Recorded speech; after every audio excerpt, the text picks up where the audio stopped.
There are few wars that have excited and entranced historians as entirely as the ruinous conflict remembered by the people of the Albizan Empire as the STARFALL schism. To some, Aederra Albizan is the embodiment of empowerment and daring, whilst others would decry the so-called pretender queen as a brattish hedonist. Was the refined sorceress the rightful claimant to the crystal throne of Aederra, or was she a spoiled and arrogant usurper?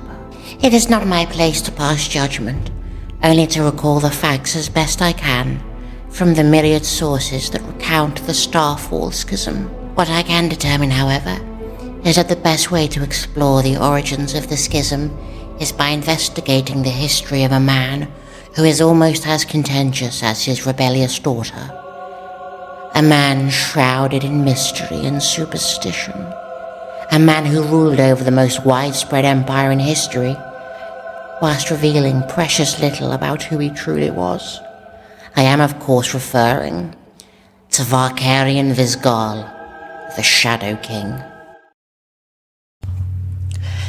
Who was Vakarian Vizgal, and why was he called the Shadow King? It may be perplexing for a layman to understand just how mystifying and full of inconsistencies the story of King Vakarian is. So allow me to illustrate exactly why scholars are so bewildered by the existing chronicles of his history. For starters, all but the most dull-witted imbecile knows that the kingdom of Targamania became a sanctuary of vampires across all of Aederra when House Dragostine and the cannibalistic Skull Kings united to overthrow House Braladalian, the mortal noble house who controlled Targamania in the days before the coming of the Blood Templars and their dominion of darkness. This conquest occurred shortly after the fall of the Magick Empire, meaning that House Braladalian was destroyed roughly 1,000 years ago. For further context, the STARFALL schism is estimated to have taken place around 160 years ago. This means that there were approximately 840 years between the decimation of House Braladalian and the STARFALL schism, and around 813 years between the disposition of House Braladalian and the very first recorded appearance of Vakarian Vizgal at the masquerade ball thrown by Halloween Albizan when the queen and her future king became acquainted. What is most curious about this is that no archival records before that historic evening so much as mention the name Vakarian Vizgal, even in passing. Furthermore, the future king claimed that he was descended from a lesser-known cadet branch of House Braladalian, who, by all accounts, were entirely exterminated in the region of 813 years before that night. None of this, apparently, mattered to Queen Halloween, who was supposedly smitten with Vakarian from the moment they met. It is said that when he was with the queen, the Shadow King was charming and endearing, always making his future bride laugh or swoon, with an effortless combination of charisma and seductive magnetism. When he wasn't in the presence of the queen, however, accounts of Vakarian's behavior paint a very different picture. The Shadow King is described as cold and menacing, with a glare so unnerving that it filled even the most brave warriors with a creeping, unnatural dread when he laid his eyes upon them. A bishop of the Great Path who spent some time in the royal court complained that King Vakarian did not venerate Sekhet, but worshipped some vile, nameless, and heretical deity in secret. When the bishop brought these accusations before the queen, she had his tongue torn out and his holy office revoked. Unfortunately, these are but scattered accounts of a time long since past, and there is no way that we can ever know for certain what is frivolous gossip and what is veritable fact. What we do know is that Queen Halloween and King Vakarian were married in the month of Hallowhalla, just 2 months after their initial meeting. We know that both the nobility and the commoners whispered that the Shadow King had used dark magic to bewitch and seduce the queen, but that repeating such gossip in the presence of the Queen would result in torture or even death. We also know that it was not long before Queen Helowyn was with child, and that she bore her beloved Shadow King 2 robust and healthy heirs. The youngest child was a quiet, timid boy called Lucius Albizan, who loved to read and spent more time trawling through the royal library than playing or exploring. Problems began to arise, as you more than likely know, not with Lucius Albizan, but with his older sister, Aederra Albizan, a woman who would one day go to war with her family and make every inch of the sprawling Albizan Empire bleed and burn. Throughout your life, you have more than likely met somebody who seemed to be a kind and pleasant person, who you were happy to call a friend. Yet, when you spoke to other people who knew them, they painted a very different picture of your new friend, describing them as a manipulative and disingenuous villain who should be avoided at all costs.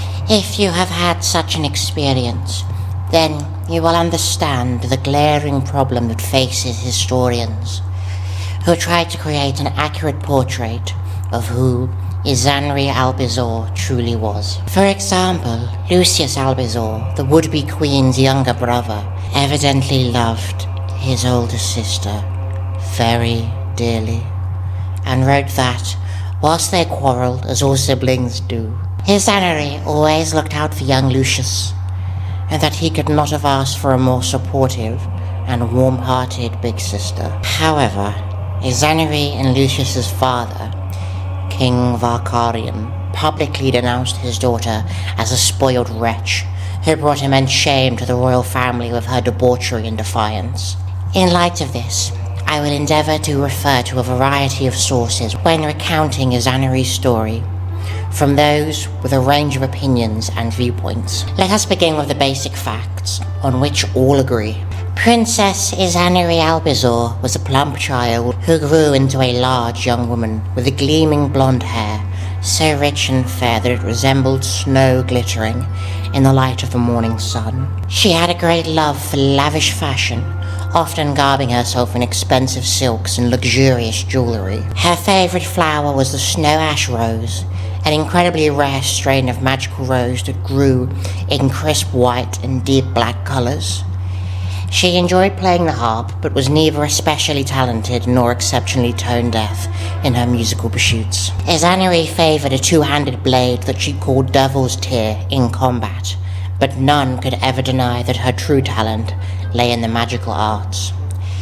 Even the princess's most zealous detractors acknowledged that Aederra was a staggeringly powerful sorceress. When she was 9, Aederra responded to one of her tutor's criticisms of her handwriting by setting the woman's long auburn hair aflame with a blazing fireball. During her teenage years, a diplomat from the Zerg Caliphate made a pointed joke about how the princess spent more time smoking canab than sober in front of the entire court. So, Aederra placed a hex upon the man's wine, which some unseemly accounts claim gave the ambassador chronic dysentery. As you can imagine, this did little to improve relations between the Albizan Empire and the Zerg Caliphate. When the Shadow King demanded that his daughter apologize, she allegedly responded, "It only seemed proper that as much shit spewed out of his backside as his front." Even when the princess was but a child, furious animosity had started to brew between the Shadow King and his disobedient daughter. Unfortunately for the rest of the Albizan Empire, this infantile bickering would eventually blossom into a cataclysmic civil war. I myself do not have children, but I imagine that even if I had a particularly irritating offspring who chewed with their mouth open, I would not send my child to fight a dragon. Nevertheless, when a gargantuan white-scaled dragon began terrorizing the Albizan mainland, that is exactly what the Shadow King did. The beast was monstrous even when compared to other dragons, filling the countryside with smoke and fire, and destroying any unfortunate enough to fall beneath its enormous shadow. Both the peasants and nobility had taken to calling the winged beast Gulnidroth, after an especially ruthless and sadistic wrath demon from the annals of ancient history. Terror was sweeping across the empire, and unrest flourished as more and more villages were consumed by the pale beast's feral rampage. If the royal family could not protect their people, what use were they to the citizens of the Albizan Empire? It is said that the Shadow King found his daughter abed with two lesser noble cousins, Conrad and Hildegard of House Dredmach, and flew into a rage so fierce and furious that the walls of the castle shook with his monstrous fury. Despite the pleading of Queen Helowyn and the young Prince Lucius, King Vicarian demanded that his daughter atone for her sins by ridding the empire of the terrible dragon that was spreading chaos and fear through the countryside. Never one to cower before her father's infamous wrath, Aederra I used her own funds to purchase a regiment of warriors from the mercenary company known as the Order of Tuzu, and set off on her quest to bring an end to the white dragon Gulnidroth. The Order of Tuzu are uncompromising warriors hailing from the islands of Makatir, who are known across the globe for their bravery and skill. Makatir is a brutal and unforgiving land that was savagely warped during the Ragnaratu. Lethal storms of magical energy burst out of the Empyrean, decimating the island clusters and twisting the climate so that the islands of Makatir shift unpredictably between sweltering, blazing heat and frigid, icy storms. As you can imagine, such a treacherous land breeds some of the toughest fighters in all of Aederra. Even still, it was said that an aura of fear hung heavily over the princess's band of adventurers as they set off to slay Gulnidroth and free the Albizoran mainland from the terror of the unstoppable pale dragon. The princess's party knew the danger lay ahead of them, but what they did not know was that their perilous quest would change the Albizoran Empire forever. The princess and her party tracked the white dragon Gulnidroth to the ruins of a small port town called Mirhallow. Mirhallow was a charred mess of blackened stone and scorched wood by the time the band of adventurers reached the town, and those villagers who hadn't managed to flee the pale beast's blazing onslaught had been reduced to a smattering of ashen bones. What Princess Aederra hadn't suspected, however, was to find a small gaggle of pirates from the Grimfang Republique picking over the crumbling carcass of Mirhallow.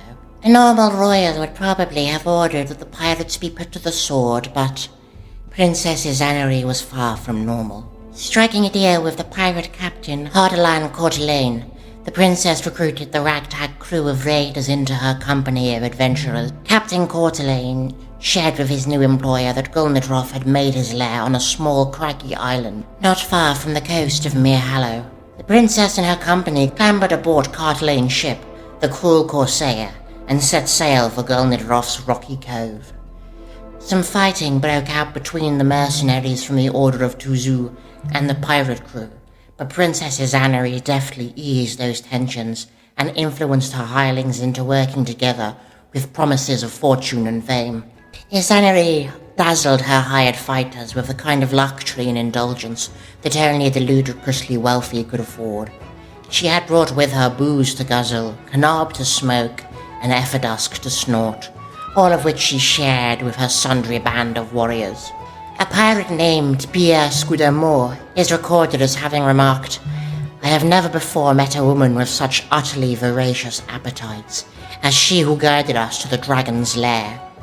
They called the white dragon a beast, yet the true beast was the whirlwind of insatiable desires that raged inside of our new leader." Even though Aederra was still a princess, the pirates under her command took to calling themselves the Queen's Rovers, loudly boasting that Aederra would be queen before long, and that she was destined to sit the crystal throne of Tor Arathtar. The intrepid adventurers reached the island after a brief journey, and were soon faced with the inevitability that many of them would lose their lives to a merciless whirlwind of claws and dragonfire. Nobody had expected to see Princess Aederra go striding alone towards the mouth of Gulnidroth's lair, dressed in gleaming golden armour, with devil's tear fastened to her back. His Honoree's warband looked on in horror as the colossal white beast stirred from his slumber and came lumbering out of the cave, fury blazing in his serpentine eyes, whilst trails of thick grey smoke leaked from his nostrils. Gulnidroth greeted the princess with a thundering roar that echoed across the island and struck icy terror into the heart of her soldiers. His bestial mouth opened wide, revealing rows of sharp fangs, each one the size of a pointed spear. A band of adventurers fell silent whilst the princess waded across jagged rock, her golden boots clanking noisily with each assertive step that she took. Calling upon the mighty magics that she was known for wielding so adeptly, Princess Aederra I awakened the arcane power that reverberated through every iota of her being, and cried out to Gulnidroth. "We are both beasts of fury and flame," the princess bellowed, "so I offer you this one chance, dragon. Kneel before me as all men will, or become another bloodstain on my blade." A calamitous burst of boiling fire went tearing towards the princess, but she simply raised one hand, willing a shield of shimmering magic into existence, and the explosion of searing dragon flame passed harmlessly over her armor-clad body. The dragon fixed her with a hungry gaze, and his Honoree's warriors clutched nervously at their weapons. However, the gaggle of mercenaries could only gaze on in awe as the titanic white beast that had spread chaos and destruction across the Albizan mainland lowered his head and submitted to Princess Aederra I. Whilst I cannot definitively say what the Shadow King's intention was in sending his daughter to slay Gulnidroth, all but the most dogmatic supporters of Vicarian Visgal agree that the king did not expect Princess Aederra to return from her quest.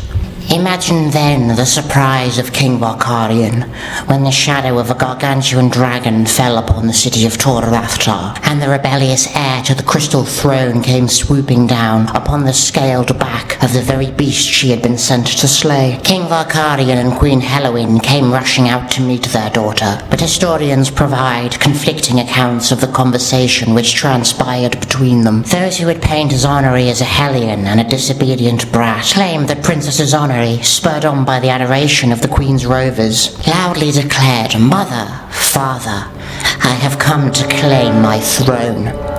Whereas others argue that Princess Aederra greeted her parents in a far less quarrelsome fashion. What is not up for debate is that the king was practically exploding with boiling rage when he bellowed up at the princess as she sat high upon her new pale mount. "I have tried to guide you," the king is alleged to have roared, "but you take every opportunity to bite my hand and bring shame upon this ancient and noble family." Reportedly, the princess replied, "The blood of Aratha Albizor flows through Mother's veins, through Lucius's veins, and through my veins, but not through yours, father. We are bound by greatness. You are the ragtag heir to a dynasty that crumbled centuries ago, wandering and alone. I am the blood of the first queen. You are a foreign pretender who sits beside the crystal throne only because of my mother's poor taste in men." According to the princess's own account of what transpired next, Vicarian raised his sword to strike at his daughter when the dragon Gulnidroth lunged forwards, clamping his jaws around the king's arm and furiously ripping it away at the forearm. His Honoree claims that the mangled ruins of Vicarian's arm did not spurt with blood, but instead broke apart into the shrieking mist of dark, twisting shadows that spilt out into the air like oil staining water. As much as stories of the so-called Shadow King literally being a creature of dark magic delight and thrill gullible half-wits, there is no trustworthy evidence to suggest that Vicarian Visgal was some kind of demonic monster. What we can verify is that Queen Halloween rushed to her wounded husband's side, whilst his Honoree and Gulnidroth took to the skies, fleeing from the city of Torrathtar and vanishing into the heavens. Years of tensions had finally boiled over. First blood had been spilt. The STARFALL schism was about to begin.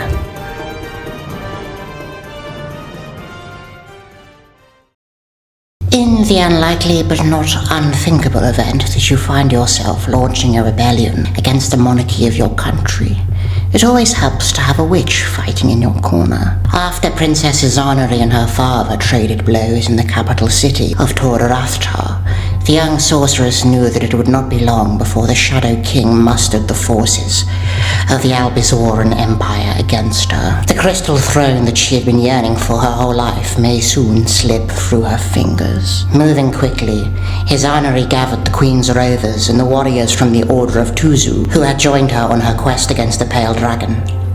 Knowing that every day counted, they headed to the island fortress of Karakbal, the home of Lady Jezebel Ranlayan. House Ranlayan had been formed during the earliest days of the Albizan Empire, when Aratha Albizor arranged for a coven of witches to join her fledgling empire by granting them dominion over the magical island of Karakbal and raising their high priestess up to a position of nobility. In the centuries since then, House Ranlayan had earned themselves a resplendent reputation as some of the most powerful sorcerers in all of Aederra. When it became obvious that Princess Izanari was a proficient magic user, her parents sent her to study with the mages of Karakbal for a handful of years during her childhood. Amidst that time, Izanari Albizor and Jezebel Ranlayan had grown close, with salacious rumors claiming that their intimacy extended beyond a simple friendship. If Princess Izanari had any hope of standing against her parents, she would need all of the allies she could get, and there were few in the Empire more willing to fight for Izanari than the Lady Jezebel Ranlayan.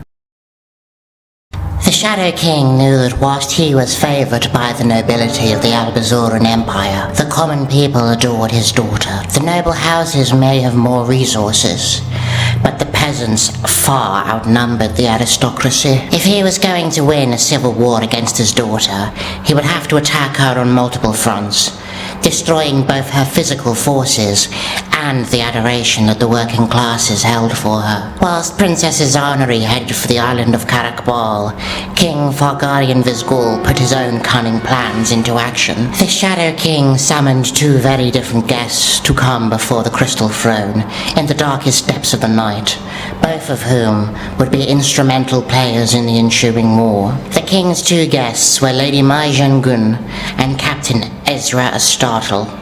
Mai Zhengun was an influential noble who was renowned for her spellbinding diplomatic skills, which made her a powerful member of the Albizan court. She was one of King Varkarian's closest allies, and had been a long-standing adversary of Izanari. Like much of the Albizan nobility, Mai considered the princess to be arrogant and pampered, whilst harbouring a burning jealousy for the way in which Izanari was revered by the serfs and peasants of the empire. The prospect of a war with Princess Izanari was something that thrilled and delighted Mai Zhengun. She could destroy one of her hated enemies and climb higher in the court of nobles in the process. Conversely, Aederra I could not have been more dissimilar to Varkarian's first guest. Aederra was a pirate captain from the Grimfang Republic who had been captured by the Albizan Navy and was due to hang in a week's time. What had interested Varkarian about Captain Astartle was how he had managed to orchestrate an escape attempt from the city stockades by seducing the warden, a woman named Freya, and had only been caught when the household guard at the royal palace had found Aederra trying to steal House Albizor's silverware. It was said that as Aederra Astartle was dragged away by the guard, Queen Helowyn had remarked, "He may be a scoundrel, but he is rather handsome." Mai Zhengun and Aederra Astartle were two very different weapons in the Shadow King's arsenal, but they would each serve a specific purpose in the imminent war against Izanari and her supporters. Mai would be sent to the dark realm of Targamania to treat with the vampire lords of House Ragastine and secure their allegiance. Targamania had spent centuries trying to forge an alliance with the Albizan Empire, but superstitious fears of the blood-sucking masters of the night had prevented any real links from being forged. King Varkarian had no such fears, and was more than willing to welcome the vampires of Targamania into the Empire, if it meant crushing his daughter on the battlefield. Elsewise, King Varkarian had Captain Aederra Astartle freed from the stockades, giving him the finest ship that money could buy, as well as a fresh crew of mercenaries and marauders to serve under him. Varkarian's instructions to Captain Astartle were simple: find Princess Izanari, seduce her, and tear her rebellion apart from the inside. Whilst the Shadow King was mustering his forces for the seemingly inevitable civil war, Princesses Aederra and Lady Jezebel Ranlayan ventured to the subterranean chambers at the very heart of Karakbal. The two sorceresses sought out an audience with the ancient magical figure that made their home in Karakbal's underground caves, the Rebis. A divine being that bore a perfect balance of male and female qualities, the Rebis was a magical hermaphroditic entity that was steeped in mystical, arcane power. The Rebis had lived beneath Karakbal for as long as historical records could recall, and it was customary for nobles of House Ranlayan to seek an audience with them when making vitally important decisions. According to Jezebel Ranlayan's own accounts, the two sorceresses and the Rebis made love in the enchanted caves of Karakbal, using the esoteric powers of sex magic to reach out to the preternatural beings of the Empyrean. Lady Ranlayan wrote that their summons were answered by a pagan entity that even the most well-read scholars of magic know little of, the buried god. From what I can surmount, the buried god is some kind of fate deity who holds mastery over games of chance and unpredictable bargains. I can find no documentation of the exchange between Aederra, Jezebel, and the buried god, but what I do know is that that evening, a dazzling shooting star wreathed in purple flames tore across the sky above Karakbal. Aederra Albizan gathered those loyal to her and publicly declared herself Queen of the Albizan Empire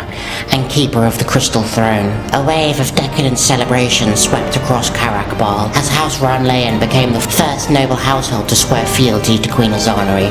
The STARFALL SCHISM had begun.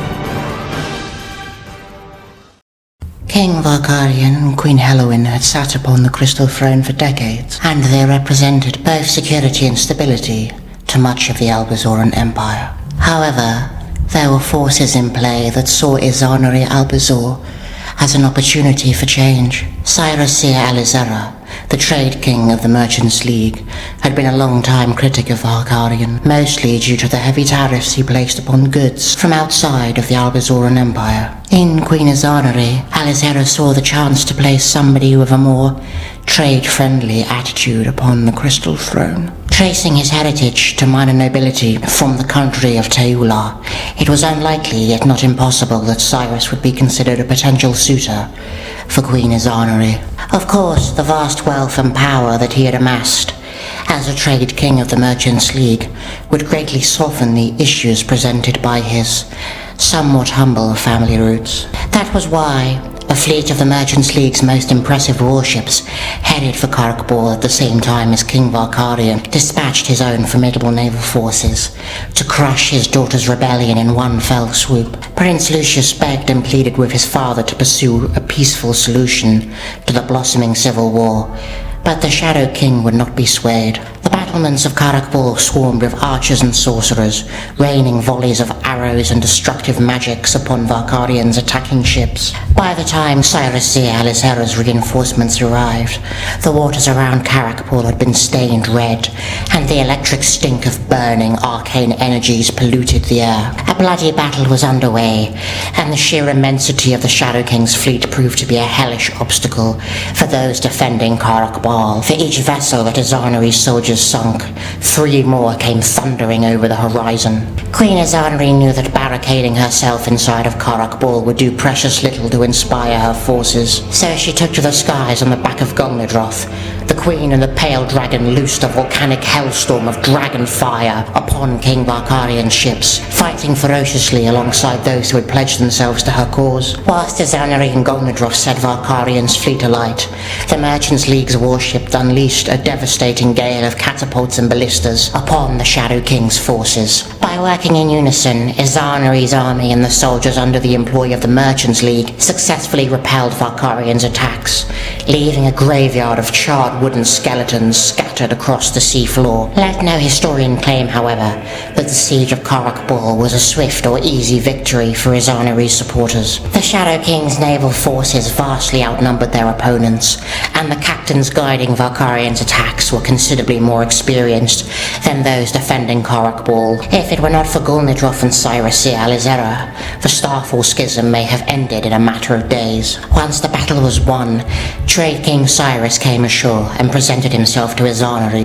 "Greetings, my queen," he said with a graceful bow. "I am Cyrus Alizera, Trade King of the Merchants League, an Archon of Teula. The fleet that I have brought with me today is but a meagre fraction of the forces under my command. If it pleases your grace, I have enough power and resources to shatter the armies of your tyrant father and place you upon the crystal throne. Queen Azanari was a shrewd and cunning schemer who knew that such a gift would not come without strings. What will your allegiance cost me, my lord Archon? The queen asked. Your hand in marriage, Cyrusir Aederra replied. I would be your king. News of Azanari Albisor's betrothal to Cyrusir Aederra spread through Aederra like wildfire, and the Shadow King was faced with the stark reality that his rebellious daughter was drawing more and more allies to her cause. Ignoring the pleas of both Prince Lucius and Queen Helluin, King Varkadian arranged for his young son to be married to the protector of the country of Toru, Lady Constance Normajou. Constance was disliked by both the nobility and commoners alike. The peasants regarded her as a cutthroat tyrant, and the nobility were incredibly wary of the protector of Toru due to the way she had schemed and backstabbed her way into a position of strength. King Varkadian cared little for the opinions of others, and in Lady Normajou he saw only a powerful ally who commanded a considerable army. The Shadow King was unmoved by the weepy petitions of his wife and son. This was a time of war, and sacrifices needed to be made if they were going to defeat Azanari. It was no secret that Prince Lucius took an instant disliking to Constance Normajou. She was 10 years his senior, and displayed an obvious lack of respect for her betrothed. While she had once been a great beauty, Lady Constance had been ravaged by a severe case of rudpox, which left her flesh riddled with cavernous scars, and had caused all of her hair to fall out. Lady Constance had pursued magical and alchemical means to regrow her hair, which had been somewhat successful, but had caused her once fiery red tresses to be stained a sickly shade of green.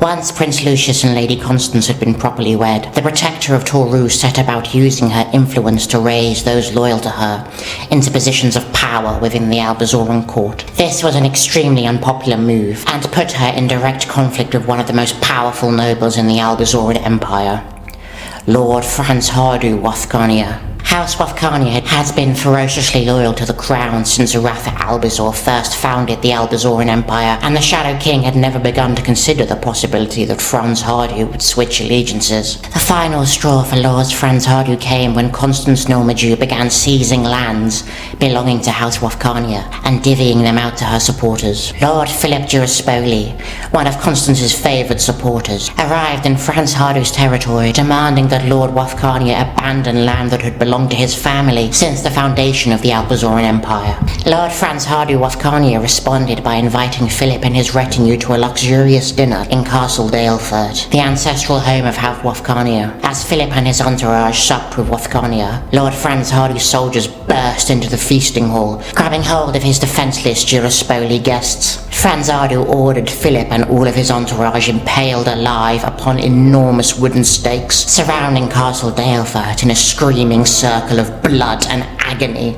Lord Wafkania then moved swiftly, gathering all those loyal to him and scrambling aboard a fleet of vessels that had been sat waiting for them. Wafkania abandoned Castle Dalefurt and set sail for the island of Karakbal. To the flaming pits of Durka with the Shadow King and his Normajou whore, Franz Hardu cried out to his army. My ancestors pledged fealty to the warrior queen, but Varkadian isn't fit to shine Aratha Albizor's boots with his spit. Lord Franz Hardu made a spectacle of burning House Albizor's banner for all to see. If that bitch Constance wants to give our lands to any wretch from Toru who will lick her ass, then I'm done grovelling before the crystal throne, Franz Hardu bellowed, to a triumphant roar of approval from his subjects. It's time we fought for a rule worth serving. On this day, in the sight of the great serpent, I pledge House Wafkania to serve Queen Azanari Albizor, a monarch worthy of her ancestors' throne. While civil war raged across the Albizoran Empire, chaos was brewing in the northern territory of Ashavor. The official faith of the empire was the Great Path, and only worship of the serpent god Sekhet was permitted within countries that fell under the empire's dominion. Ashavor had an extensive history of venerating the moon goddess, Mokhera, which was considered heresy amidst the empire. When the Shadow King began to pull troops back into the heartland of the Empire to strengthen Tora Raftar from a potential invasion by his daughter, rebellion tore through Asheville like wildfire. The natives finally had a chance to shatter the Albizoran occupation and return to worshipping the goddess of their ancestors. The protector of Asheville, a lord named Koirad Uthanus, suddenly found himself fending off a bloodthirsty revolution with only a fraction of his usual forces to command. Calwen Paletree, the high priestess of the druids of Morkera and the leader of the Ashevarian rebellion, travelled to Karakbal in the hopes of convincing Queen Izanari to support the uprising against Protector Uthanus and the Shadow King. When Calwen arrived at Karakbal, celebrations of Izanari and Cyrus Seer Alisera's wedding were well underway. The Shadow King's meticulously placed infiltrator, Aederra I, had been welcomed into the rebellion with open arms, as the Queen's rovers recognised the captain from their time spent as pirates, and were utterly unaware of his secret mission to seduce the Queen. Astartle brought boatloads of Kanab with him, and it is said there wasn't a single partygoer who wasn't blissfully stoned throughout the entire wedding celebration. According to the personal accounts of Lady Jezebel Ronlayan, feasting and merriment swept across Karakbal. She claimed that the island had never before been host to such ostentatious festivities. Lord Franz Hardu and the might of House Wafkania had reached Karakbal, adding their impressive numbers to the Queen's cause. Lady Jezebel wrote that Franz Hardu Wafkania teasingly challenged the rebel queen to see who could gobble down the most food and guzzle the most wine, but was shocked to his core when Izanari Albizor easily outglutted her opponent, whilst also smoking a staggering quantity of Kanab. High Priestess Paletree was certain that she had found a powerful ally in Queen Izanari, but the druids of Asheville would quickly learn that they had made a fatal error when they placed their trust in the rebel queen. Lady Mai Zhengun arrived in Targamania after a long and strenuous voyage, ready to treat with the vampire lords of House Dragostin. As vampires cannot procreate through natural means, the masters of House Dragostin were not biologically related, but were adopted through the various mortal noble families, who served as vassals to the Dragostins, and then embraced as vampires when they reached their physical peak. During the STARFALL schism, the Lord of House Dragostin was a vampire, known as Aederthard the Bloody. Even by the vicious standards of vampires, Aederthard was a cruel and tyrannical man. He was the adopted child of Nekasa Dragostin, the very first Night Queen of Targamania, who had been drawn to Aederthard after the young lord orchestrated the assassinations of his parents and siblings in order to snatch up control of the noble house of his birth. Imbuing a despotic maniac with supernatural powers and a compulsive thirst for blood had done little to soothe Aederthard's sadistic nature, and the Night King of Targamania was justly feared by mortals and vampires alike. One of Targamania's mortal noble houses, House Rakahari, had attempted to climb to a position of providence within the court of Targamania by sending the tremendously beautiful Valentina Rakahari to seduce Aederthard the Bloody whilst he slept in his bedchambers. The king of Targamania had immediately seen through the plot. He responded by sending Valentina's father a box that contained his daughter's severed head.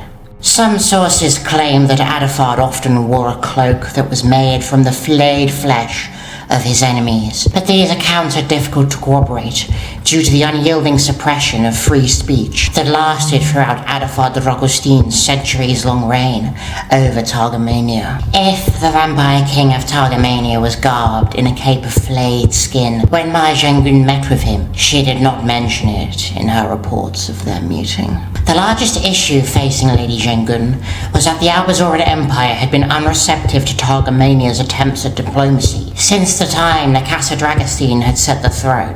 Aederthard the Bloody's own sues for unity had also been fiercely rejected, and immortal vampires possess a very long memory. King Valkarian Vizgul had tasked Mai Zhengun to forge an alliance with a demented and prideful tyrant who had been harshly spurned by the Albizan Empire numerous times over his century-spanning unlife. Countless academics have postulated as to the details of Lady Mai and King Aederthard's conversation, guessing at the precise details of what was said between them. Some historians theorize that Lady Mai offered her blood to Aederthard. Some more far-reaching speculators even assert that Lady Mai won over Aederthard by enticing him with her body. Ultimately, all of these claims are anecdotal at best. Nobody was there to chronicle their discussions. King Aederthard would never have allowed his private meetings to be recorded, and his personal guard were predictably unforthcoming. All that we know is that Lady Mai Zhengun returned to the Albizoran mainland, having seemingly accomplished an impossible task. Queen Izanari may have cobbled together a motley army of pirates, mercenaries, and rebellious nobles, but King Varkarian now had an alliance with the vampire lords of Targomania. The scourging of Ashravar is where many historians begin to lose sympathy for the rebel queen Izanari Albizor. High Priestess Paletree had sought out Izanari because she believed she would find kinship with another woman who was fighting back against the tyranny of bloody oppression. But it can be observed with almost complete objectivity that is not what happened. What can be debated, however, are the reasons for how Izanari chose to handle the volatile conflict that had begun brewing in Ashravar. For starters, the pagan religion that Paletree and her druids practiced was unquestionably deemed heretical by the faith of the Great Path, which Queen Izanari and all of her supporters had been raised on. Siding with the druids of Morkera against Protector Unthanus and the occupying forces of the Albizan Empire would have been a deft strategic move and would undoubtedly have won the natives of Ashravar to Izanari's cause. However, it would also have meant allying herself with a renegade faction of what many would consider to be heathens. Queen Izanari was many things, but few would call her an idiot. When High Priestess Paletree came to Korak Ball, Izanari ordered that the leader of the druids be seized and clasped in chains. Lady Jezebel Ranlayan, the Queen's childhood friend and rumoured lover, is said to have fiercely objected to this course of action. Lord Franz Hardy Wathkania, who had only very recently pledged himself and his forces to Izanari Albizor, vocally supported the rebel queen's decision. The masters of House Wathkania had always been zealous in their devotion to the serpent god Sekhet, and Lord Franz Hardy boasted that he would have beheaded High Priestess Paletree himself if the queen had not ordered her imprisoned. Lady Ranlayan and Lord Wathkania became embroiled in a bitter argument, with Jezebel reportedly calling Franz Hardy a dogmatic simpleton, and the Lord of House Wathkania retorting that she was a demon-worshipping slut. The bickering of her lessers mattered little to the rebel queen. Her decision had been made, and none could sway her. Lady Jezebel Ranlayan would write in her future account of the STARFALL schism that she felt painfully betrayed by the utter apathy with which Izanari disregarded her concerns. To quote Lady Ranlayan verbatim, "This was not the warm and caring young woman that I had grown up with. On that night, Izanari showed me a side of her which I had not seen before. There was malice and greed gleaming in those bright emerald eyes. Not only had she resolved to declare war upon the natives of Ashravar, but she had done so with a cruel fervour that sent coils of doubt wriggling through my body. For the first time in my life, I saw the inhumanity of the Shadow King reflected in his daughter." Queen Izanari was quick to muster her forces and sail for Ashravar. High Priestess Paletree was brought along with the fleet and locked in the hull of Izanari's vessel. When an armada proudly displaying the sigil of Queen Izanari's rebellion appeared on the horizon, Protector Unthanus likely feared the worst. However, Izanari Albizor did not come to aid the natives in their revolution. She had come to crush the Druids' uprising. Protector Koirad Unthanus recalled, King Varkarian and the Albizan Empire had abandoned me to face savages and heretics alone, yet the rebel queen proved herself to be 1,000-fold the ruler that her callous sire was. I freely opened the gate of Hornacornis to her armies and welcomed them into the city that had been my family's charge for generations. If the crown would leave me at the mercy of wild heathens, then I would find myself a ruler who understood her pledge to protect her subjects. Queen Aederra I and her forces settled in the city of Hornacornis, which would serve as the capital of the rebel queen's conquest. Whilst the natives of Aederra had fared well enough against Protector Unthanus's enfeebled forces, they were no match for the hungry flames of Gulnidroth. A sea of fire swept across the highlands of Aederra, reducing forests to blackened husks and turning villages into charred graveyards. Aederra sat atop the back of the pale dragon, calling down a ruinous storm of spells upon the defiant natives. The sorceress ripped open a shrieking gateway into the Empyrean, launching an avalanche of arcane energy upon those who rushed helplessly beneath Gulnidrov's shadow. The scourging of Aederra littered hills and fields with an ocean of scorched corpses. It was said that black smoke engulfed the highlands, and so much blood was spilt by Queen Aederra's forces that the sky was stained red. Lady Jezebel Runleyan wrote, "I had never seen such wanton destruction in all of my days. My stomach churned and bile rose in my throat. It was impossible to escape the cruel, unfounded slaughter of the people of Aederra. What was their great crime? Worshipping the goddess of their ancestors? Seeking to be free from the exact same oppression that Aederra herself was fighting against? This was not some honorable battle. This was a cruel, ruthless slaughter. As I walked through the smoking ruins of countless villages, I saw singed skeletons that could only have belonged to children. What transgression had the children of Aederra made against Sekhet and the Great Path? What was their heinous blasphemy? For my 12th birthday, my mother had gifted me with a gold ring that was carved in the coiling image of Sekhet. During the scourging of Aederra, I ripped that ring from my finger and cast it down into the field of ashes that swept beneath my feet. Any god who ordered the butchering of children was not a god I would worship. It was as Aederra burned that the natives defamed the rebel queen with a moniker by which she is still known in the northern country, centuries after her death, Nurmarasai. There is no exact translation in the common tongue, but the title is akin to a blend of butcher and firestarter. During the chaos that was brought on by the scourging of Aederra, High Priestess Paletree escaped her chains and fled to the temple of Morkera. Paletree took up the sacred blade of Morkera, known as Brenegard, which translates as Kiss of the Black Moon. The sword was wrought from pure voidstone, boasting a pitch-black blade that danced and shimmered with ethereal blue runes. When Queen Aederra reached the temple, High Priestess Paletree gripped Brenegard in her hands. She issued a jewel to Aederra to decide the fate of Aederra. If Aederra won, then the natives would end their uprising and swear fealty to the rebel queen. If Paletree won, then Aederra's forces would leave Aederra and swear never to return. Queen Aederra laughed in High Priestess Paletree's face and ordered Gulnidroth to burn the leader of the druids alive. Her screams were lost beneath the volcanic roar of dragon fire. All that remained of High Priestess Calwyn Paletree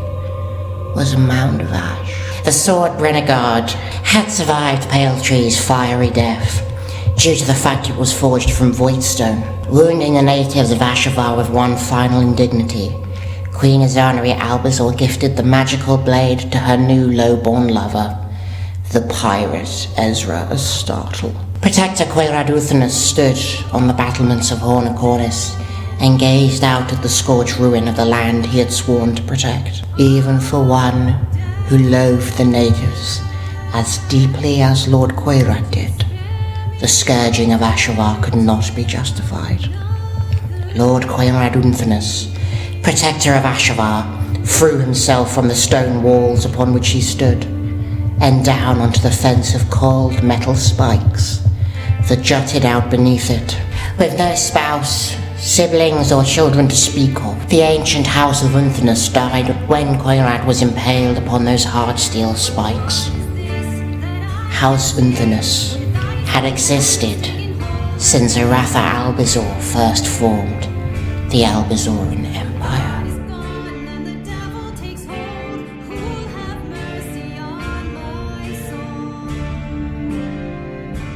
Although the buried god's true name is lost to the aeons, there are vague, shifting titles associated with him in different corners of Aederra. In the Western world, the secretive cabals that pay homage to the buried god refer to their patron as the Goat of the Twisting Night. There are no reputable accounts of these heathen cults, but allegedly they fly banners depicting a horrific black goat with 3 grotesque eyes. To the east, disreputable stories purport that the buried god is known as the Emperor of the Rotting Hive. Supposedly, his insignia is a wasp-like creature, with twisted, coiling tentacles bursting out of its insectoid husk. I can find no trustworthy accounts to corroborate such tales, and nobody with so much as an ounce of sense would willingly admit to worshipping the buried god. What you must understand, however, is that a third petitioner for the Crystal Throne emerged following the scourging of Ashvar, and that his justification for laying claim to the throne of the Albizoran Empire was rooted in assertions that both the Shadow King and the Rebel Queen were minions of the buried god.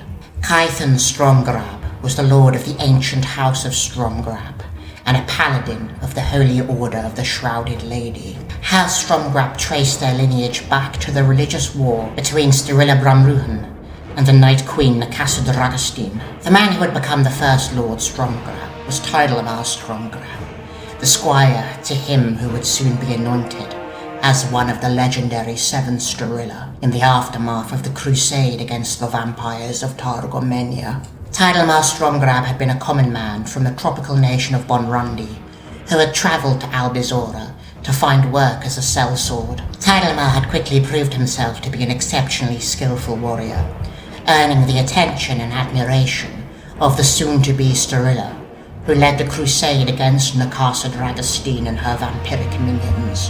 When Bramruhan faced the Night Queen in battle, his blade was shattered whilst he duelled Nakasa, and Tidalmar flung his own sword into the grasp of Sir Bramruhan.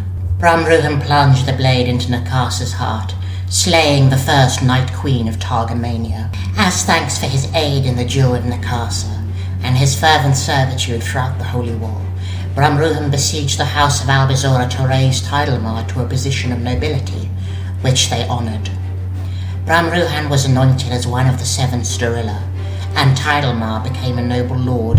To reflect their ardent faith, House Stromgrab made their sigil the Holy Ankh of Sekhet, crossed with a blade that symbolized the sword used to slay Nakasa Dragostine. It is said that the lords and ladies of House Stromgrab were blessed with an especially strong connection to the Great Serpent, and that those of the Stromgrab line were often gifted with blessed visions from Sekhet himself. Kython Stromgrab claimed that he received one such vision from Sekhet during the midst of the STARFALL schism, warning him that Valkarian Vizgul was not a mortal man, but a minion of the buried god known as Mascadorath. Kython alleged that the Mascadorath were undead risen in servitude of the buried god, who shared their bodies with malevolent spirits called Takamaith. According to Lord Stromgrab, Takamaith offered the fallen a second chance at life, provided that the previous occupant of their undead carcass worked in cohesion with the wicked ghost to further the dark and mysterious ambitions of the buried god. Lord Kython Stromgrab asserted that the Shadow King was a Mascadorath who knowingly served the buried god, and that his daughter was the product of an unholy union between King Valkarian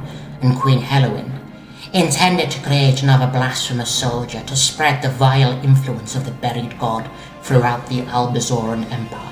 Supposedly, King Valkarian shared his body with a particularly wicked spirit, in servitude of the buried god, called Zulahulu. That is why, in the aftermath of the scourging of Ashavar, Kython Stromgrab declared himself king under the hallowed Ankh, and called for all true believers of the Great Path to cast aside their allegiances to King Valkarion or Queen Izanari, and pledge themselves to his holy cause. Lady Mai Zhengun and Aederra the Bloody arrived on the Albizoran mainland with the intention of joining the forces of Targamania with the Shadow King's own armies, and taking the fight straight to the rebel queen Izanari. However, once Aederra learned that Kython Stromgrab had declared himself king, there was not a power in the cosmos that could have stopped him from charging his hordes of vampires into battle with the self-proclaimed king under the hallowed Ankh. The founder of House Stromgrab, Lord Teidelmar, had slain Aederra's mother in darkness, Nakasa Dragostine, and the tyrant king of Targamania was hell-bent on revenge. All Mai Zhengun could do was despairingly trudge along with Aederra's vampires as the Night King marched for the seat of House Stromgrab, the city of Helgahelig. As night fell, a feral swarm of bloodthirsty vampires descended upon Helgahelig. Siege towers slammed against the ramparts, and battering rams smashed into the city's gates. Dark sorcerers unleashed a storm of devastating blood magic upon King Kython's city, and vampiric warriors scaled up Helgahelig's walls with rabid fervor. The king under the hallowed Ankh rode out of the city at the front of a hurricane of cavalry, donning a golden helmet that was carved in the likeness of the great serpent. Kython and his holy knights cleaved through the attacking vampires, imbued with the divine magic of Sekhet himself. Aederra the Bloody took flight aboard his monstrous undead dragon, Valorantaf, and spewed pillars of fire down on Kython's forces. Valorantaf was no ordinary dragon, and the dark magic that animated his necrotic form imbued his volcanic bursts of fire with the shadowy powers of death magic. Those that were consumed by Valorantaf's unholy flames rose again as shambling zombies, forced to fight in Aederra's horde of undead monsters. King Kython was not without his own magical weapon, however. The king under the hallowed Ankh wielded the blessed hammer on Alstall, which was said to burn with a brilliant golden light that was utterly lethal to the undead. Kython swung and sundered his way through Aederra's vampiric horde, caving in the skulls of his enemies with the sacred power of his consecrated warhammer. As tenacious as King Kython was, it seemed more and more probable that the sheer mass of Aederra's army, bolstered by dark magic and dragon fire, would overwhelm Helgahelig. Just as all seemed lost, the thundering of hooves announced the arrival of a gleaming host of golden knights, spearheaded by one of the most merciless paladins in all of Aederra's history. High Inquisitor Zonmelia Glask, the fierce and ruthless High Inquisitor of the Holy Order of the Shrouded Lady, had heard Kython Stromgrab's plea to all pious citizens of the Albizoran Empire, and had rallied enormous swathes of her order to fight for the king under the hallowed Ankh. Zonmelia Glask passed away centuries ago, but to this day her memory inspires dread and terror in the heathens of the world. The High Inquisitor was utterly unrelenting in her mission to destroy the enemies of the Great Path, earning herself the moniker Witchbane after she had the village of Grunshire burned to the ground and its entire population culled, when rumours claimed that a cult of pagans had arisen in the small hamlet.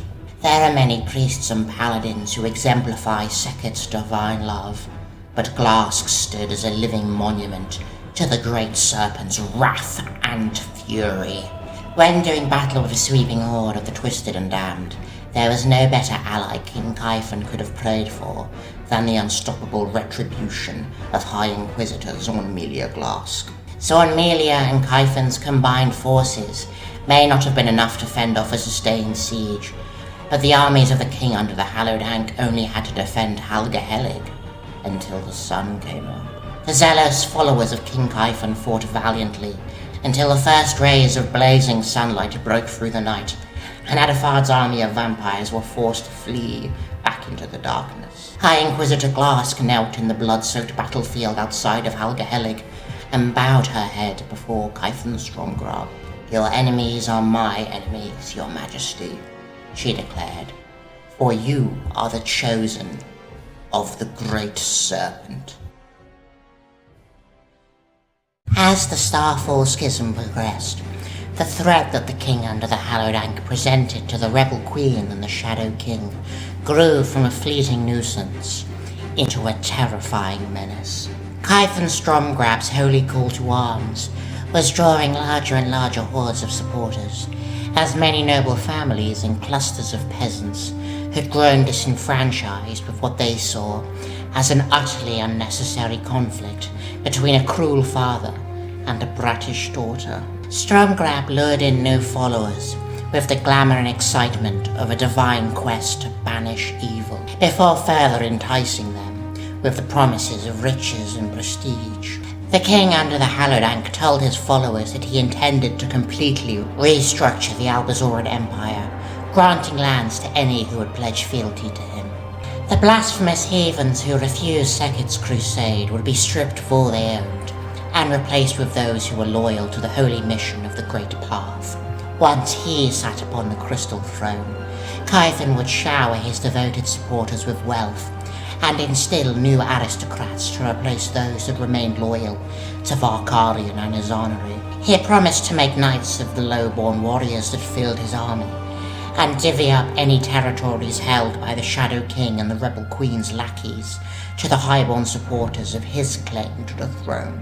As Kython's army grew, he won progressively more victories on the battlefield. At the Battle of Escafeld, the king under the hallowed anchor cleaved through the Shadow King's soldiers, as if they were wheat felled by the swing of a scythe. In the aftermath of the Battle of Escafeld, King Kython stormed the small town of Gretafar, rallying the serfs who lived in Gretafar to rise up against their masters by providing them with weapons and inviting them into his ever-expanding army. The former peons cheered Kython's name as they butchered their older masters and swore fealty to the king under the hallowed anchor.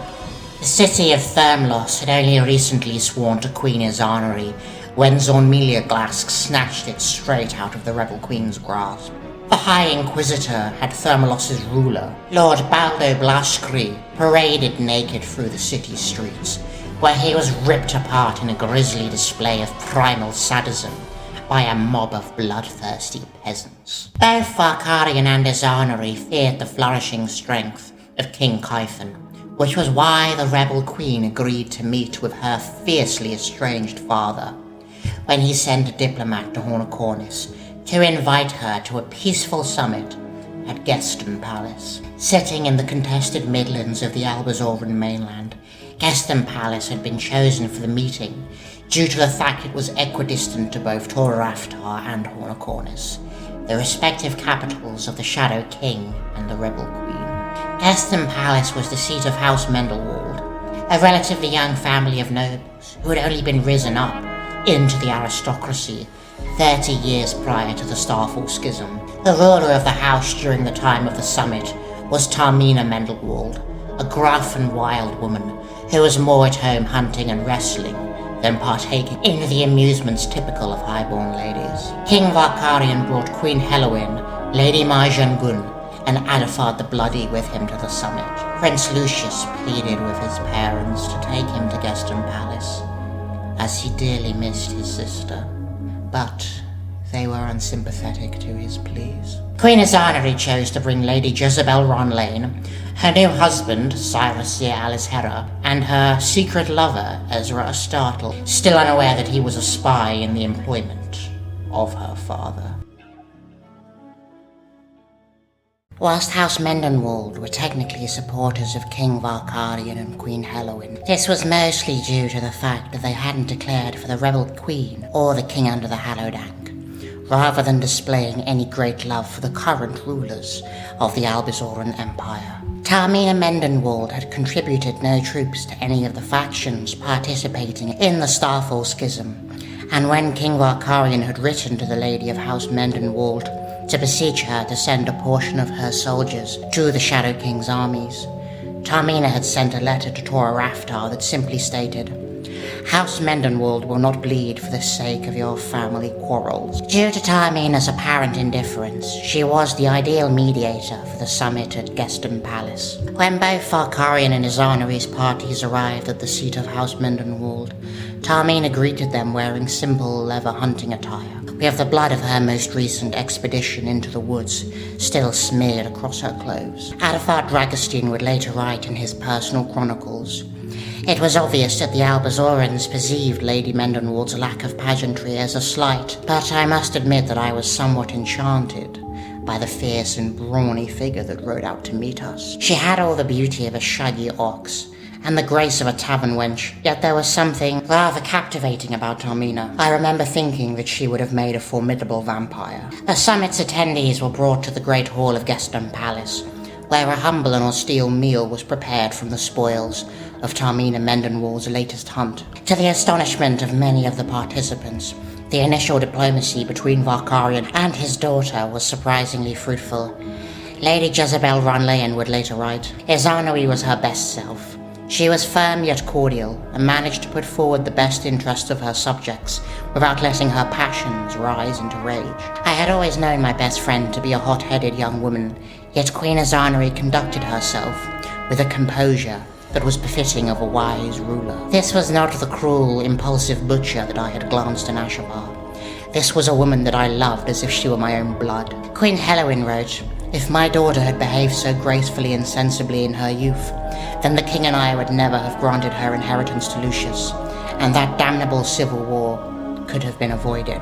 The Shadow King and the Rebel Queen spoke of reinstating Izanari's birthright, and instilling her as the heir to the Crystal Throne, provided that father and daughter combined their military might to crush King Kython's rebellion. Just as it seemed that a strategic truce would be reached, Aederra the Bloody brought the progress that had been made to an abrupt end. The vampire king of Targamania fixed his eyes upon Brenegard, the sacred weapon of the druids of Morkera that Izanari had gifted to Ezra Startle. "The people of Targamania have bled because of your rebellion," Aederra snarled at Izanari.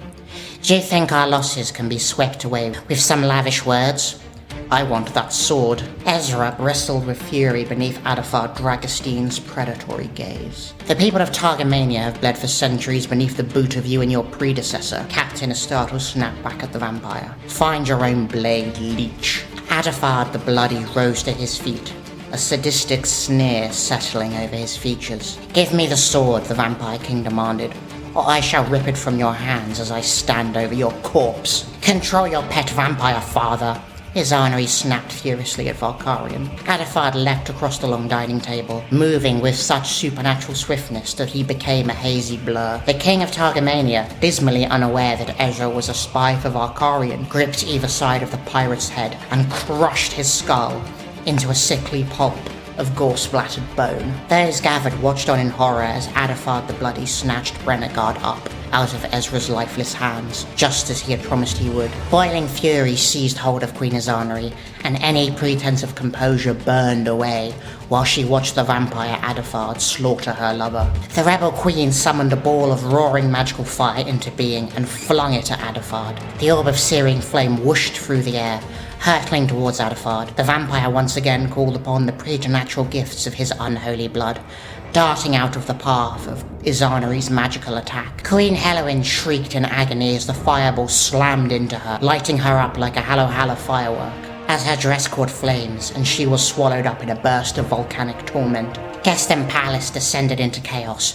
Aederra the Bloody grabbed Lady Jezebel Ronleyan by the neck and darted out of the dining hall, whilst the rest of Valkarian's party scrambled after him. The rebel queen charged after Aederra, intent on rescuing her beloved friend, yet her path was blocked, as diplomacy and civility were replaced by frenzied fighting. Tamina Mendenwald tried frantically to defuse the situation, but Queen Izanari, overcome with rage, used Devil's Tear to slice the Lady of Geston Palace's head clean from her shoulders. The Shadow King's party fled from the palace, bringing a dreadfully burned Queen Helowin with them. It was said that Helowin Albizor's flesh had been reduced to a grotesque tapestry of angry red and sickly black. One of her eyes had melted into putrid goop, and she would be monstrously deformed for the rest of her days. "You demented bastard!" bastard! King Valkyrian is said to have screamed at Aederra the Bloody.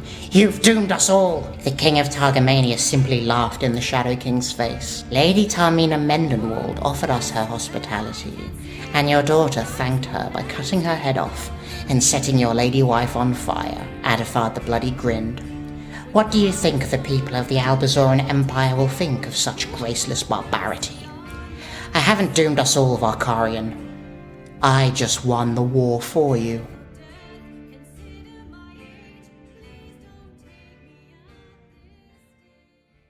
After the chaos at Geston Palace, King Valkyrian brought his wife back to Torraftar, where the royal court's healers did their best to soothe Queen Helwyn's pain and treat her injuries. However, no magics or potions could repair the horrific wounds that Helwyn Albizor had sustained. Lady Jezebel Ronleon was imprisoned within the dungeons of Torraftar, yet she found an unlikely confidant in the form of young Prince Lucius. Lucius Albizor had always considered Izanari to be his closest friend, and their time apart had sent him into a deep depression. He missed his sister with all of his heart, and the STARFALL schism was tearing him to pieces. Lucius would often venture down into the dungeons, speaking with Lady Ronleon and sharing fond memories he had of Izanari. The two grew attached to each other, and Lucius's talks with Jezebel began to lift him out of the harrowing misery that had gripped him so ferociously. When King Valkyrian discovered that his son had become friends with a captive traitor, he ordered that Lady Jezebel be executed. The usually sheepish Prince Lucius displayed an uncharacteristic boldness when he placed himself between the guards that had been sent to take Jezebel Ronleon to her death and his new friend, physically blocking their path. I am the heir to the Albizan Empire, and one day I shall sit upon the crystal throne, Prince Lucius is said to have called fearlessly out at the soldiers. Which of you dares to raise a hand against me? I warn you that my memory is long, and I know each of your faces. If you defy me on this day, then I shall ensure that my first act as king is to have you and all that you love obliterated. The royal guards were quick to retreat, and King Valkyrian begrudgingly rescinded his command to put Lady Jezebel Ronleon to death. Whilst Lucius may have loved his sister, stories of the massacre at Geston Palace had soured her in the eyes of the masses. The finer details of what had occurred were lost, and King Valkyrian ensured that the whole empire knew that the rebel queen had attacked her mother and slain Lady Tarmina Mendenwald. Support for Izanari was swiftly eroding, fueled by the distorted tales that Valkyrian and his loyalists wielded like a devastating weapon. It was not soldiers or sorcerers the Shadow King would use to cripple his daughter's rebellion. It was gossip. Whilst Izanari's strength was dwindling, the threat posed by the king under the hallowed Ankh was flourishing like a plague sweeping through a squalid slum. By the third year of the STARFALL schism, Hyphen Stromgrab and High Inquisitor Zornmelia Glask had amassed a force so vast and mighty that even the unflinching Shadow King found himself gripped with fear. In the month of Ishtalan, the holy crusade of the king under the hallowed Ankh reached the sweeping plains of Naskibenin, but 2 days' travel from the gates of Torraftar. A boundless sea of billowing tents and brightly coloured pavilions filled Naskibenin as night fell upon the grasslands and King Kyphen's armies prepared to lay siege to the capital city of the Albizan Empire. Campfires blazed, soldiers raised toasts to their seemingly inevitable victory, and an aura of gleeful merriment thrummed through Kyphen's forces. The Shadow King had funneled a staggering abundance of resources into the STARFALL schism, and his supplies had reached a despairing low. His soldiers were exhausted, his subjects were starving, and his coffers were depleted. If Kyphen Stromgrab reached Torraftar, it would take the intervention of the gods for Valkyrian to best him. The Shadow King could not defeat the king under the hallowed Ankh on an even playing field, so he resolved to use cunning in the place of strength. Kyphen Stromgrab was a man bound by honour and piety.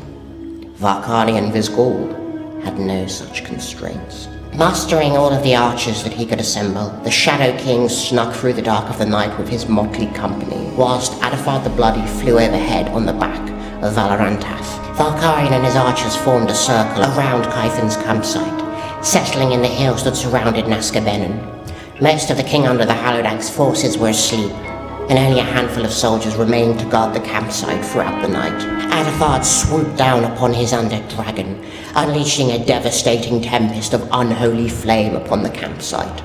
Cloth tents lit up in an eye blink, with the hungry fires leaping from tent to tent, burning with the sort of terrifying swiftness that only a burgeoning flame can muster. Thick black smoke clogged the air, and magical fire blazed with scorching, volcanic ferocity. Kython's soldiers ran screaming toward the hills, scrabbling frantically to escape a fiery death, which was when Valkyrian's archers sprung their trap. A storm of arrows came screaming down upon the burning campsite, shrieking through smoke and flames as they picked off fleeing soldiers with predatory efficiency. The campsite became a searing crater of scorched armor and blistering flesh. The smoke was so dense that no soldier could see more than a few inches in front of them, and a lethal blizzard of arrows came screeching out of the sky to send them to their deaths. King Stromgrab and High Inquisitor Glask managed to escape the blazing campsite on horseback, but Aederra the Bloody was waiting for them. Valorantaf landed with a thundering boom, knocking Kython and Zormelia from their steed. The rotting dragon loomed above them, unholy flame crackling in its necrotic maw. Nakasa Dragosteen was worth 1,000 wretched mortals, Aederra yelled down at his quarry. Beg for your lives all you want. On this night,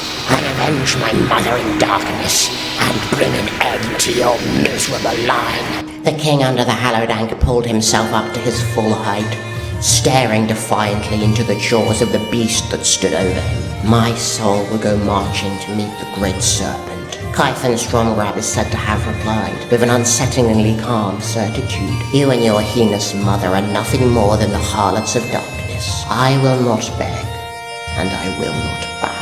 You do not frighten me. It is said that High Inquisitor Zormelia Glask died, howling with laughter, while she was burned alive, casting her head back and cackling like some demented maniac. Kython Stromgrab remained utterly silent as the flames of Valorantaf consumed him. The icy winds of Vorsteer were blowing when the Shadow King's armies reached Hornicornis in the final year of the STARFALL schism. After the death of King Kython, his supporters had melted apart, like snow beneath the warmth of the sun. Most of those who had followed the king under the hallowed ank accepted royal pardons from King Valkyrian in exchange for soldiers and oaths of loyalty. Many of the rebel queen's followers had abandoned her cause in exchange for Valkyrian's mercy, and only a ragtag husk of Izanari's once mighty army remained. Lord Franz Hardu Uthkania would remain loyal until the end, as would a handful of others who had sworn allegiance to Izanari, but her forces were shrinking with each passing day. The night before King Valkyrian's horde arrived at the gates of Hornicornis, Cyrus Alizera and his mercenaries from the Merchants' League stealthily fled the city. Trade King Cyrus was a businessman to the core, and he had the sense to tell when to abandon a bad investment. The rebel queen awoke to find that her husband and the soldiers he had brought to her cause were gone. Even with the dragon Gulnadroth, Izanari Albizan knew that she had no hope of beating her father. Valkyrian had brought Aederra the Bloody with him to besiege Hornicornis, and the undead monstrosity Valorantaf dwarfed even Izanari's enormous white dragon. We will fight with fury until our final breath, my queen, Lord Franz Hardu is alleged to have said to Izanari. Each of my warriors is worth 1,000 of Valkyrians. I have no intention of dying with a clean blade. Izanari Albizor clambered onto the back of Gulnadroth, flying a white banner of surrender that matched the pale scales of her dragon, and flew out to meet her father. The Shadow King and the Rebel Queen met in Valkyrian's tent, talking over 2 cups of spiced rum. This was always your favorite, wasn't it? Valkyrian supposedly said, as he handed his daughter her drink. I never thought you paid much attention to my inclinations, Izanari replied. You are my flesh and blood. The Shadow King offered his daughter a faint smile. You meant the world to me once, and now? Izanari asked. I cannot let rebellion go unanswered, Izanari, Valkyrian told her. You know that the executioner's blade awaits you. I do, the Rebel Queen nodded. But I ask that you spare those who followed me, for the love you once bore me. do them this kindness." The Shadow King refused to give clemency to all of Izanari's supporters, but an agreement was reached that every soldier in 10, chosen by a random lottery, would be taken prisoner rather than executed. Izanari Albizor was bound in chains and taken back to Tor Aftar. As a token of the Shadow King's appreciation for his support throughout the STARFALL schism, the dragon Golnidroth was gifted to Aederra the Bloody. In an act of tenderness that has perplexed many scholars, King Valkyrian arranged for his daughter to share a cell with her childhood best friend, Lady Jezebel Ranlayan, on the night before her execution. According to Lady Ranlayan's own accounts of their final night together, the two friends spent the evening embracing, whilst Izanari stroked Jezebel's hair and sang to her softly. "I should be the one comforting you," Jezebel sobbed. "I failed you. I let you down. I should have been stronger. I should have..." Izanari Albizor silenced Lady Ranlayan with a kiss, wrapping her arms around the shaking body of her best friend. "You mean everything to me, Jezebel," the rebel queen told her. "My only regret as I face my execution is that the veil of death will keep us apart. Promise me that when your time comes, you'll find me on the other side." "I promise," Lady Jezebel Ranlayan replied. A gentle snowfall fluttered down from a cold grey sky as Izanari Albizor was led to the executioner's block. Flakes of frost coated the stone ground that she knelt upon, and her hands were bound behind her back with thick rope. The crowd that had gathered to watch the beheading of the rebel queen were rumbling with excitement. They knew that this marked the end to years of hardship and scarcity. Ignoring the commands that his parents hissed at him, Prince Lucius strolled boldly over to his sister, planting a kiss on her cheek, whilst tears flowed freely from his emerald green eyes. We have no way of knowing what he whispered to her before he returned to stand by King Valkyrian and Queen Helowyn. The executioner, clad from head to toe in all black, asked if the rebel queen had any final words she wished to utter before she met her end. "I played the role I was cast," Izanari said simply. Now the curtain falls. The blade descended with a keen shriek. Izanari Albizor was not a svelte woman, and eyewitnesses claimed it took 3 swings of the executioner's blade to sever her head from her shoulders. Her decapitated head was hoisted up by her rich gold curl, blood pulsing out of the sundered stump. The mob of onlookers roared with sadistic delight. The STARFALL schism had come to an end. King Valkyrian did not sit the throne for much longer. He had lost an arm and a daughter, and his wife was a gruesomely deformed shell of the woman that she had once been, who spent most of her waking hours being drip-fed star spice so that she could endure the agony of her burns. Prince Lucius refused to be in the same room as his parents, or his wife, Constance Normadew. Hoping to appease his son, King Valkyrian had Lady Jezebel Ranlayan released from her cell, on the condition that she was not allowed to leave the royal palace, and was followed by a squadron of guards at all times. Lucius still refused to talk to his parents or his wife, and spent all of his time in Jezebel's company. Exactly a year after Izanari's execution, King Valkyrian announced that he and his wife would be relinquishing their positions and transferring control of the Albizoran Empire to Lucius Albizor. 20 minutes after Lucius's coronation, a division of royal guards seized hold of Valkyrian Vizgul and Helowyn Albizor and threw them in the dungeons of Tor Aftar. "Have you lost your senses?" Valkyrian roared at Prince Lucius from behind his cell's bars. "You sulk and weep for that fat whore who tried to steal your throne! You insolent, arrogant brat! Do you know what I have sacrificed for you? I tore this kingdom apart for you, you empty-headed little cur! Release me at once!" "Burn in hell," King Lucius replied. That was the last time Lucius Albizor spoke to his parents. King Lucius Albizor's second command as king was to have his marriage to Constance Normadew annulled, on the grounds that she was a demon-worshipping sorceress who had used forbidden magics to poison the minds of the royal court. Lady Constance was dragged away, kicking and screaming, and shipped off to a monastery on the barren fringes of the Albizoran Empire, To atone for her alleged sins, Constance Normadew took her own life by flinging herself from the roof of the monastery less than a month after she had arrived there. King Lucius Albizan, third of his name, married Lady Jezebel Ronleyan in the month of Melinoba. The king and queen erected a statue of Aederra Albizan in the palace gardens, surrounded by a bed of snow ash roses, Aederra's favourite flower. King Lucius had an inscription etched into the stone, written in the ancient magical tongue of Tarnossian. The inscription read, Tholtos Sumiriak Balagul Grimtik. Without you, life is empty. King Lucius would reign for 40 years, and was regarded as a just and compassionate ruler who placed the needs of his people before the whims of the wealthy and powerful. History remembers King Lucius Albizan III as Lucius the Kind. Lady Jezebel Ronleyan would outlive her husband by 3 years, before eventually succumbing to a wave of redpox that had swept through Tor Raftar during a particularly cold frost year. Jezebel Ronleyan and Lucius Albizan were succeeded by their daughter, Queen Beatrix Aederra Albizan.